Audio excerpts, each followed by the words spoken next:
Cis, short for cisgender.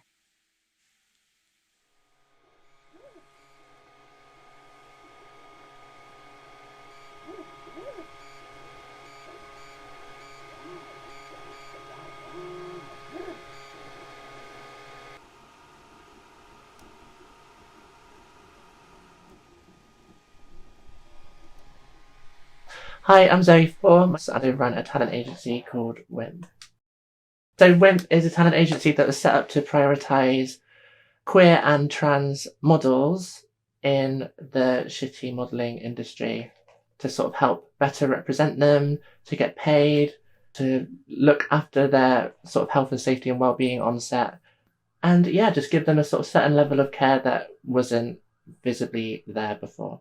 So I was interested in wanting the object because I kind of wanted to acknowledge my previous phase, acknowledge the journey of change that I was about to go through, and also acknowledge the fact that in the process is actually like really traumatic and really painful. And the process also takes so long. There's like months and months of swelling, and then when you think you stop swelling, it's actually still swollen, but it's a little bit less. Then it's constantly changing over the course of the months.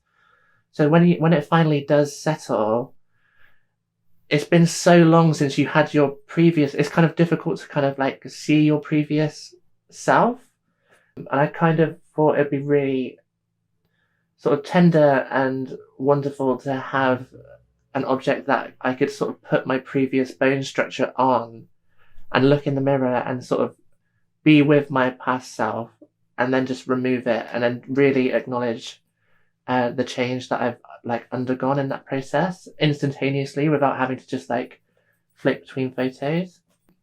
And I think photos don't do it justice. Whereas if you have this object taken literally before and then you're like months and months, maybe even years down the line later, like being able to physically touch it and it's tangible.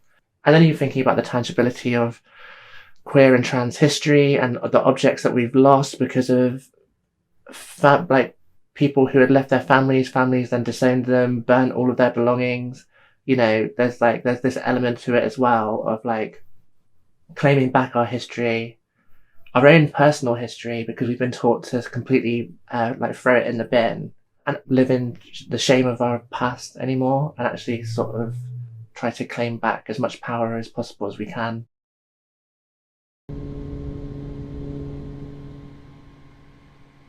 Hi, I'm Jessie Glazard and I enjoy playing Fortnite. Yeah, I think I wanted to do the pack as like a bit of shame around it, but really it's just the object. But I don't really get that much bottom dysphoria, so yeah, I like that you don't have to wear it all the time.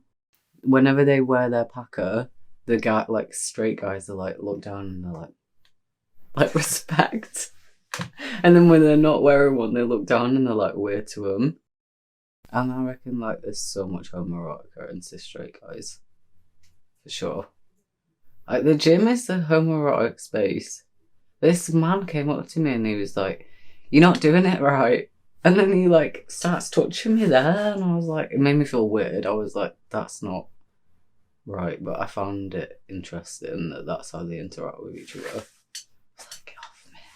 Yeah. When I was in Berlin and they like were checking through my bags to look at my passport, and then they found the packer and they started laughing. I was like, I feel shame, but actually, like, if I laugh at it too, then I take the power back, which is like why I wanted to do it as well, because it's almost funnier. And now it has like little punky hair, so it's like it's even more funny. If we constantly like are like, oh, my identity, it's like we're just so much more than our identity, and I feel like if we only have our identity, when something like that happens in Berlin, when we'll feel that shame so deeply, and it's like if you see yourself as much more than being trans, don't feel that shame. Do you know what I mean? Something that gives me euphoria is being able to wear or to present myself in a more neutral masculine way and not being misgendered. That gives me a lot of euphoria and I love that.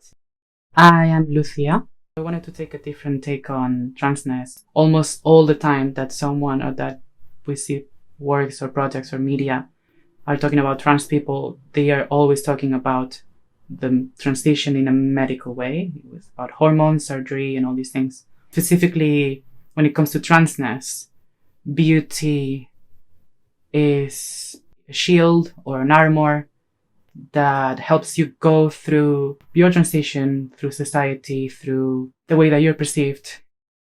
Before I could even realize or know that I was trans, or even before I knew the term about what dysphoria meant, one of the first feelings that I felt about myself is that I felt ugly, I felt like a monster, and I felt society punishes femininity and non-normative femininity mostly. You navigate both things at the same time. The feeling of feeling monstrous, the feeling of being perceived as monstrous, and the need of achieving that beauty to have a sense of safeness about, do I want to be normative? Do I want to be safe? Do I want to be, protected? The idea of the armor doesn't only make me safe, but it also makes me beautiful. My name is Yiling, and I am a transdisciplinary artist. I would love to do some form of a weapon. We carry around invisible weapons with us through the way that we decorate our bodies or the way we permanently choose to alter ourselves. I feel like those are all weapons because it helps us feel safe. Contrary to what a lot of people might think when they see someone wielding a weapon, is not to harm them. A lot of the time it's to protect the person who is wielding it, and it's for us to feel safe. No one needs to feel like they need to defend their own selves when we're just expressing ourselves, and I want to navigate that. People study martial art as the art for how not to fight, and so I want to take that approach.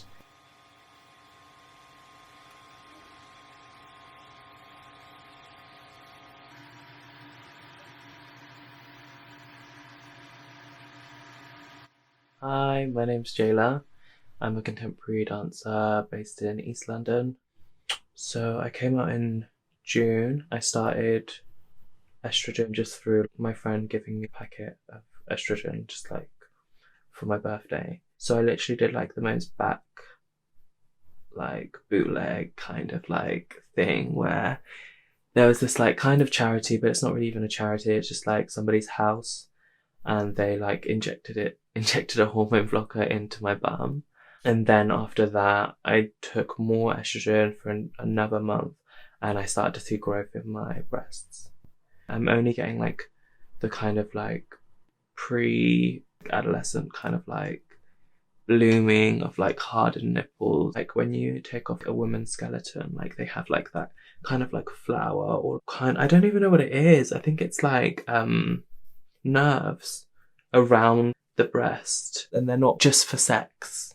I just kind of like that, kind of like it's sitting on your chest, and it just represents something to me that's like family and home. Through the medication, 1 week I'll find them like really hard, and I love them when they're really like sore, because then I feel like they're gonna grow even more in a way, but also just like playing the system. Like we're literally following the system, that we have to live in a cis world, and cisness is like the utmost rewarded thing, and you're not that. You'll never be that. You never have to be that, but you never should be that, or never should want to be that to like feel like a woman. I feel like sometimes we go through these operations, we do these things just to fit in, just so then we can be more palatable, just so that we can live our life easier. I think even the people that are detransitioning, they don't want to be at the forefront of the hate. Like, why would they even hate something that they wanted to be at one point? Because they definitely did. It wasn't like it was pushed upon them. It was an idea that they had for themselves, they decided. And we can all be very conflicted in our ideas as well, and decide different things at different points. These people get like millions of operations all the time about things they want, breast reductions, dick pumps, all of these different things that they want to do. Why can't people out of that binary do that as well and change and, you know, morph and do things whatever they want to do? I was also thinking that the other day, that like my nan can get estrogen like that. I'm still on a waiting list. That's why I'm buying it myself, ordering it from Brazil. A cis woman is not going to be interviewed, like, is not going to need a psychological report to get her boobs bigger. But a trans woman is going to need it. It's suddenly such a big problem when a queer person wants to do it. Because you think, and I think it really does all buckle down to like queerness being like odd, or queer being something that you think is like mentally ill or confused, when it's not that.